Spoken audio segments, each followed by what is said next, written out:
Welcome to the American Nephrology Nurses Association's 50th Anniversary podcast series. In this commemorative series, past presidents and other leaders of the American Nephrology Nurses Association will provide a rich history of the association itself and of nephrology nursing as a specialty nursing profession.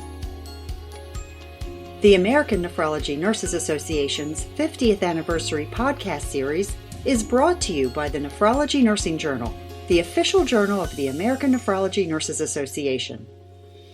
We are honored to present this episode, and we hope you enjoy these invaluable and enlightening nephrology nursing recollections.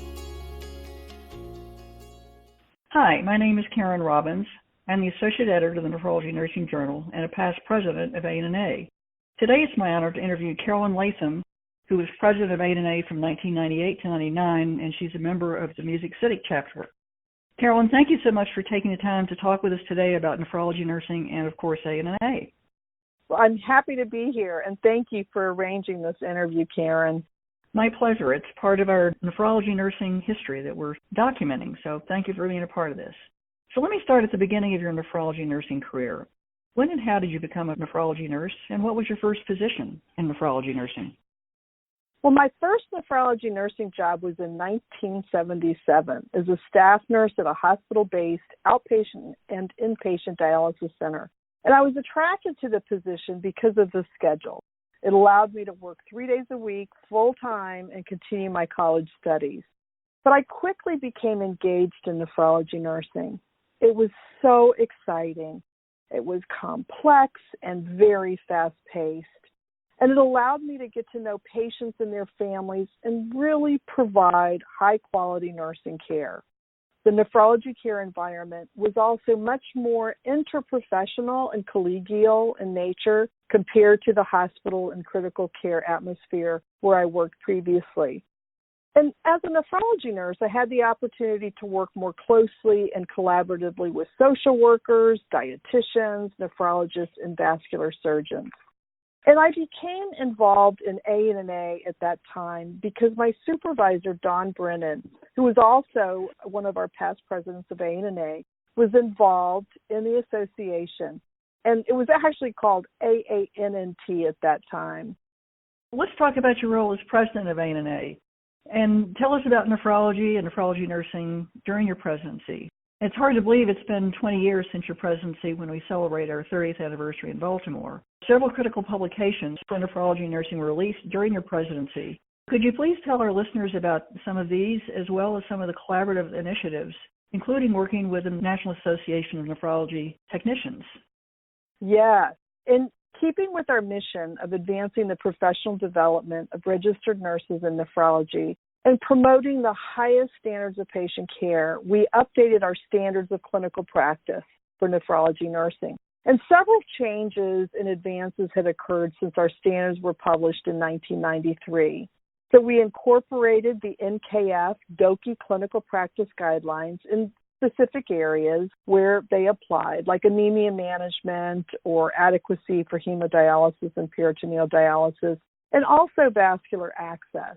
And we also expanded the guideline for disease management prior to ESRD. Now, we previously had a section on conservative management, but this was the first time that we really had guidelines for pre-ESRD. We also expanded the guidelines to include infections and pancreas transplantation. Now, on a parallel track, we were recognizing the value and the needs of our expanding advanced practice nursing membership. So we began work on the scope and standards of practice for advanced practice nurses in nephrology. And we completed the scope by the national meeting in 1999, and then subsequently completed the work on the standards. And all this work led to the inclusion of the advanced practice nursing standards being incorporated into our A&NA standards when they were revised in 2005. And another exciting accomplishment for the organization was around fulfilling our professional responsibility of delegation to unlicensed personnel and promoting the highest standards of patient care. At the time, many associations were focused on effective resource utilization, including the training and utilization of unlicensed personnel. So in the nephrology world, patient care technicians were routinely employed in the outpatient hemodialysis centers to provide assisted patient care. So we embarked upon a multiple-year journey to contribute to the standardized training and competency assessment of entry-level patient care technicians. So starting in my president-elect year, I co-chaired the collaborative task force on standardized training, education, and competency assessment for patient care technicians in hemodialysis, along with members from the National Association of Nephrology Technicians and Technologists. And all of our efforts culminated in a revision to the core curriculum for technicians to be used for core scientific and medical knowledge, the creation of a learner's guide and instructor's manual on the use of the standardized training program, and an instructional and promotional video. So it also raised awareness of the need for creation of an entry-level competency assessment examination. And it's really interesting that today the Nephrology Nursing Certification Commission, that we call NNCC, offers the Certified Clinical Hemodialysis Technician exam and collaborates with the Center for Nursing Education and Testing, referred to as CNET, for test development and administration. And also in the historic revisions to the ESRD regulations and interpretive guidelines that occurred in 2008, formalized training and certification became a requirement for patient care technicians. And according to the 2018-19 NNCC report, there are currently over 4,000 CCHTs today. You were certainly visionary during that year to anticipate the need for more structured preparation for hemodialysis technicians and patient care technicians. We're bearing fruit of that today. So what was the biggest challenge for nephrology nursing or ANA in 1998 and 1999? You know, as president, I had the challenge of coming into my term with the recent, unexpected, and sudden passing of our association's beloved executive director, Ron Brady. And I had the pleasure of knowing and working with Ron for over 18 years while he provided his exceptional guidance and service to our association. He was appreciated and admired by so many volunteers within ANA for his dedication, his vision, and his association management acumen. And during my presidency, our entire board of directors and many other volunteers and our past presidents and members of our management firm devoted enormous amounts of time and energy to ensure we continued a strong course upholding our ANA mission and our promises to our membership to advance nephrology nursing. So despite the sadness in what we experienced by bonding together and working collaboratively, we had a very productive year. And we served our membership, and at the time our membership was over 12,000. We had 4 different regions and 110 chapters. So operationally, to ensure our organization remained financially strong, we conducted an association assessment, engaged an external firm to assist us with the objective evaluation, and renewed our long-standing and successful relationship with our management firm. And we continue to this day to have this successful relationship with Jannetti, the management firm that we are still using. As I recall, Carolyn, there were a number of disasters, and it was certainly a challenge for dialysis facilities to manage their patients on hemodialysis during disasters. Can you talk a little bit about the ethics and disaster management that evolved during this year? Yeah, you know, at the time there was a huge focus on ethics in general and also disaster management. And so we had some collaborative initiatives in putting together some standards on ethics. And we also formed 2 very important and timely subcommittees on ethics and disaster management. And we also approved the position of clinical practice and research consultant. And so in addition to all of these initiatives, we participated in many other renal community projects, including the development of clinical performance measures based on the NKF, National Kidney Foundation Dialysis Outcomes Quality Initiative. Finally referred to as the KDOQI guidelines, correct? Yes, Yeah. That's right. Okay, so tell us what you've done since you completed your presidency.